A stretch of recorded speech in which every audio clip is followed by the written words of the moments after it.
எல்லாருக்கும் வணக்கங்க. உங்கள் எல்லாரையும் 666 மந்த்ரா யூடியூப் சேனல் வாயிலாக மறுபடியும் சந்திக்கிறதுல எனக்கு ரொம்ப சந்தோஷம். தொடர்ந்து நம்மளுடைய சேனல் மூலமாக ஆன்மீகம் சார்ந்த பல அரிய பதிவுகளை பதிவேற்றம் செய்து கொண்டிருக்கிறோம். உங்களுடைய மேலான ஆதரவும் நமக்கு தொடர்ந்து கிடைத்து கொண்டே இருக்குது. ரொம்ப சந்தோஷம். அந்த வகையில் இன்றைக்கி இந்த வீடியோ பதிவில் நாம் பார்க்கக்கூடிய தகவல் என்ன அப்படின்னு பார்த்தா, விரும்பியவரை வசியம் செய்யக்கூடிய முறை. நான் ப்ரீவியஸ் வீடியோக்களில் இந்த வசியத்தை பற்றி நிறைய விஷயங்களை உங்களோட நான் ஷேர் பண்ணியிருக்கேன். வசியத்தில் நிறைய வகைகள் இருக்குது. நமக்கு தெரிந்ததெல்லாம் மனிதர்களை வசியம் செய்கிறது மட்டும்தான்.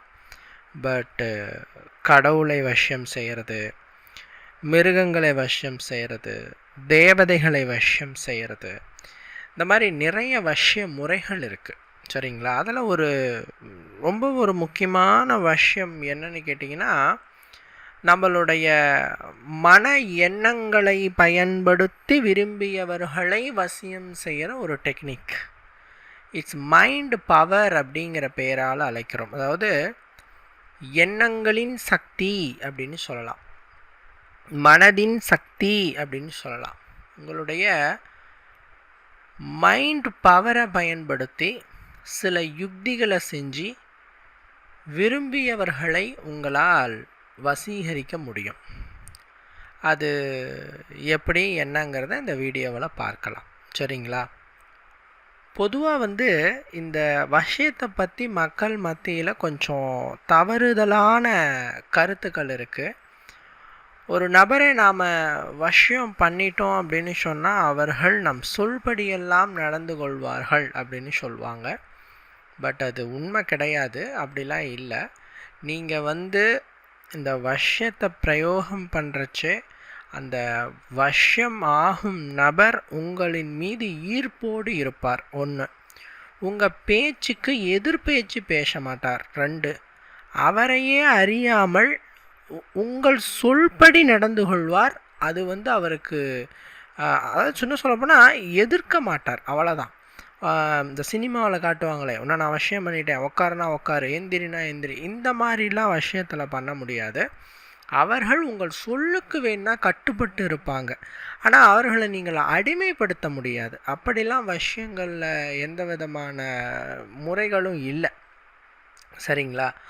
ஸோ இந்த ஒரு முறை பார்த்திங்கன்னா, நான் முன்னாடி சொன்ன மாதிரி மனதினுடைய சக்தியை பயன்படுத்தி செய்யக்கூடிய ஒரு டெக்னிக். நான் ஆரம்பத்தில் சொன்ன மாதிரி மைண்ட் கண்ட்ரோல் அப்படின்னு இதை சொல்கிறோம்.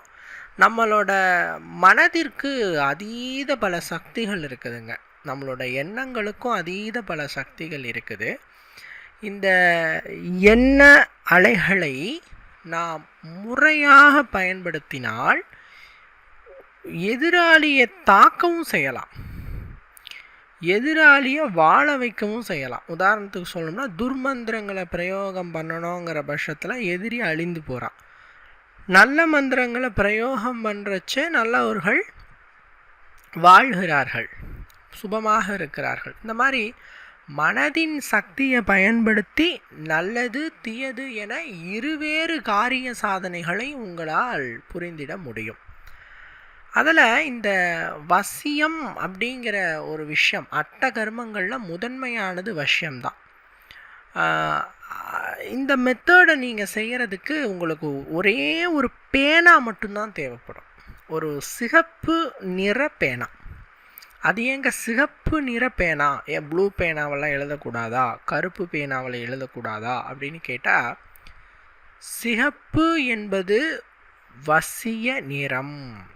நிறங்களில் இந்த சிகப்பை வசிய நிறம் என்ற பெயரால் அழைக்கிறோம்.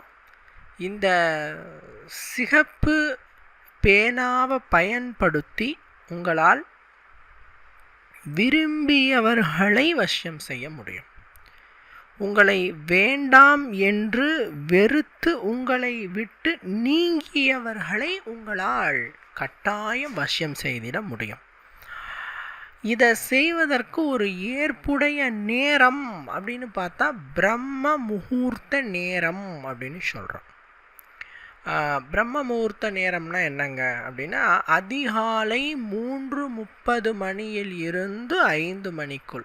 இந்த இடைப்பட்ட நேரத்தை தான் நாம் பிரம்ம முகூர்த்த நேரம் என்ற பெயரால் அழைக்கிறோம். பொதுவாக எல்லா விதமான மாந்திரீக காரியங்களையும் செய்வதற்கு பிரம்ம முகூர்த்த நேரமே உசிதமானது. அதிகாலை 3:30 மணியிலிருந்து 5 மணிக்குள் நீங்கள் எழுந்திரிச்சிக்கணும். ஃபஸ்ட்டு எழுந்திரிக்கணும்.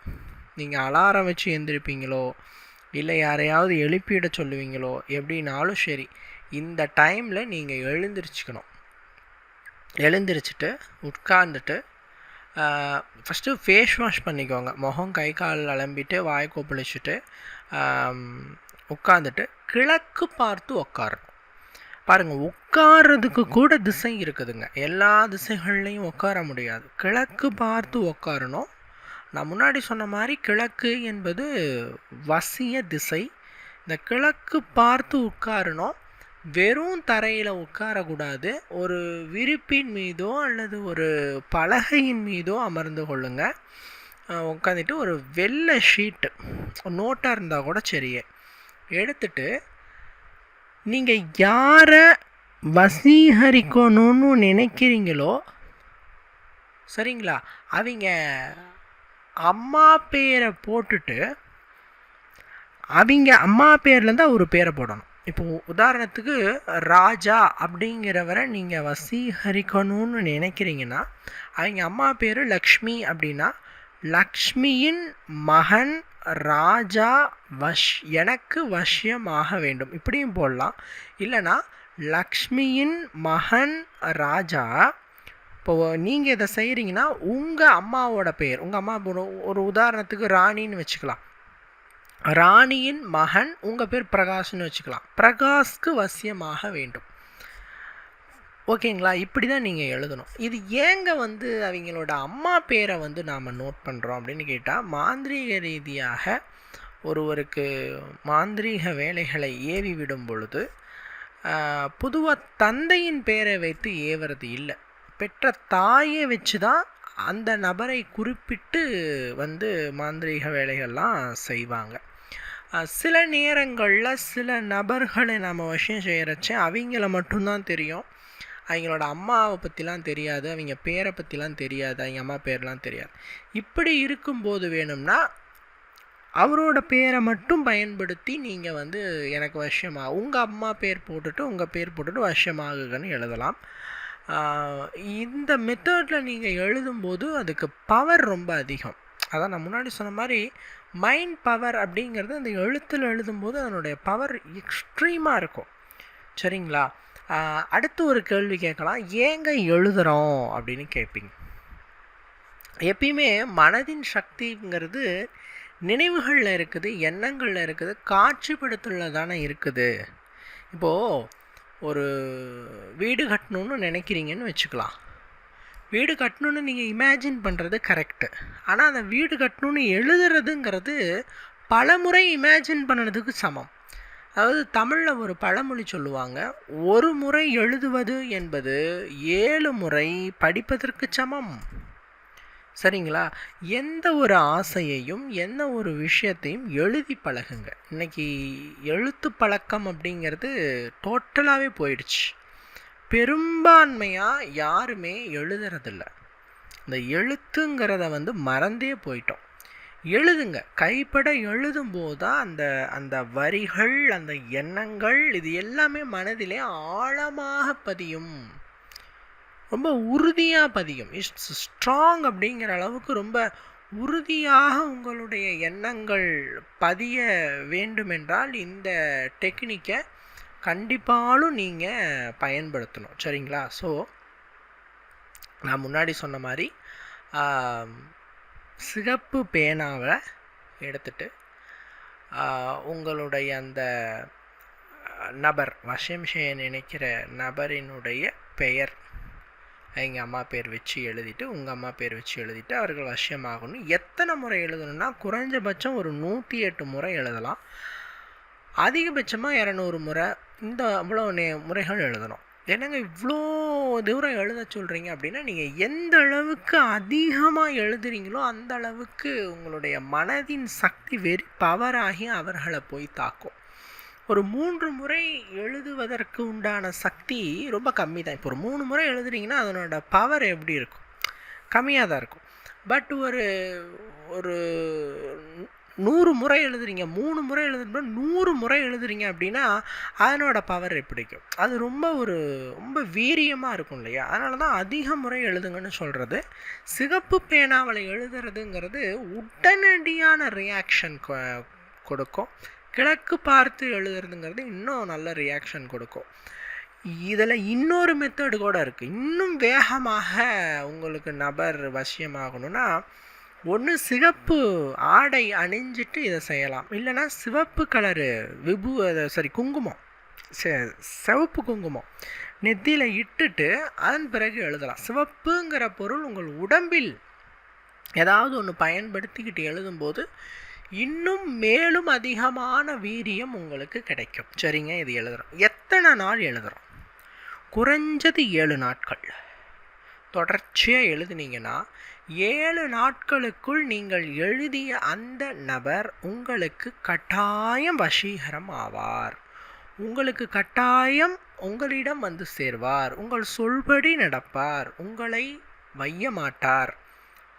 புரியுதுங்களா? உங்கள் வம்புக்கு வர மாட்டார். பல பேர் வந்து இந்த சத்ரு விஷயத்துக்காக இதை பயன்படுத்துவாங்க. நிறைய நண்பர்கள் நம்மக்கிட்ட இந்த சத்ரு விஷயத்தை பற்றி கேட்குறாங்க. அதாவது செவனேன்னு தாங்க இருக்கேன், நான் உண்டு, என் வேலை உண்டுன்னு இருந்தால் கூட எதிரிகள் வந்து நம்மளை வாழ விட மாட்டேங்கிறாங்க அப்படின்னு சொல்லுவாங்க.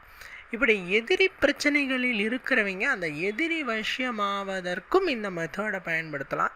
எதிரி வாய் திறக்க மாட்டார், உங்கள் வம்புக்கே வர மாட்டார், உங்கள்கிட்ட இருந்து கொஞ்சம் விலகியே இருப்பார். சரிங்களா? ஸோ இது எல்லா விதமான விஷயத்துக்கும் பயன்படுத்தலாம். ரொம்ப சேஃபானது. இதன் மூலமாக பாதகம் இல்லை. ஏன்னா பல நண்பர்கள் வசியம்ங்கிற மெத்தடை பயன்படுத்தி ஏதாவது அவங்களுக்கு பாதகம் ஏற்பட்டுருமா அப்படின்னு நினைப்பாங்க. மேக்சிமம் இந்த வசிய மருந்துகளில் அந்த பிரச்சனை உண்டு. வசிய மருந்துகளை தயார் பண்ணி உள்ளுக்கு கொடுக்கும் பொழுது அந்த மருந்தோட அந்த வீரியம் வந்து சில பாடிக்கு ஒத்துக்காது. அவங்கள அப்படியே சித்த பிரம பிடிக்க வச்சு பைத்தியமாகி உடல் உறுப்புகளை செயலிழக்க வச்சு அவங்கள அப்படியே வாழ்க்கையவே நாசமாக்கிடும். அதனால் பொதுவாக அந்த வசிய மருந்துகள், அதே மாதிரி இந்த மைங்கிறதும் அப்படி தான். மையும் மூலிகைகளை பயன்படுத்தி செய்கிறது. அதை உள்ளுக்கு கொடுப்பாங்க, மேலே தேய்ப்பாங்க. அதுவும் ஒரு ஸ்லோ பாய்சன் மாதிரி தான், வேறு ஒன்றும் இல்லை. ஸோ இதெல்லாம் பயன்படுத்தும் போது அது ஒரு நெகட்டிவான வைப்பை ஏற்படுத்துது. இது வந்து எப்படின்னாங்க, இப்போது நாம் என்னதான் அவங்க எதிரியாக இருந்தாலும் அவங்களோட கர்மாவை அவங்க செய்கிறாங்க. அவங்க கர்மா என்ன, நம்மளை எதுக்கிறதுன்னு விதி அமைச்சிருச்சு. அது அவங்க மேலே தப்பு இல்லை. அவங்களால நமக்கு பிரச்சனை வரணுங்கிறது விதி. அவங்க ஒரு கருவி மட்டும்தான். நாம் அதை அவங்க மேலே நம்ம கோவப்படக்கூடாது. அதுக்காக அவர்களை வந்து நாம் அழிக்கணும்னு நினைக்கிறது மகாபாவம். அவர்களிடமிருந்து ஒன்று நாம் ஒதுங்கலாம், இல்லை அவர்களை நம்மிடமிருந்து ஒதுங்க வைக்க சில வழிமுறைகள் இருக்குது, அதை செய்யலாம். அதை விட்டுட்டு நம்மக்கிட்ட சேட்டை பண்ணுறவங்கள ஒரேடியாக அழிக்கணும் அப்படிங்கிற எண்ணம் வந்து மகாபாதகமான செயல். இந்த மெத்தடில், இந்த வசிய முறையில் அந்த மாதிரி நீங்கள் கட்டாயம் உங்களுக்கு நடக்கவே நடக்காது. சரிங்களா? Very simple. நீங்கள் இதை செஞ்சீங்க அப்படின்னு சொன்னால் உங்களினுடைய அந்த வசீகரிக்கும் நபர் உங்களிடம் ரொம்ப மென்மையான முறையில், ரொம்ப அமைதியான முறையில் உங்களிடம் அடங்கி போவார். இதன் மூலமாக உங்களுக்கு எந்த பிரச்சனையும் வராது, அவங்களுக்கும் எந்த பிரச்சனையும் வராது. உங்களுடைய மன எண்ணங்களே பவர்ஃபுல்லாகி பலமாகி திடமாகி அவர்களை போய் தாக்கும். சரிங்களா?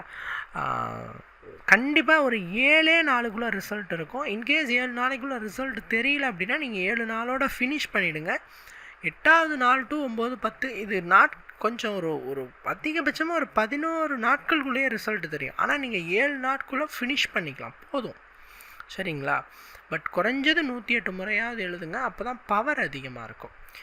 கண்டிப்பாக இவ்வளவு நேரம் பொறுமையாக இந்த வீடியோவை பார்த்தமைக்கு ரொம்ப நன்றி. மற்றும் ஒரு வீடியோவில் உங்களை வந்து நான் சந்திக்கிறேன். நன்றி, வணக்கம்.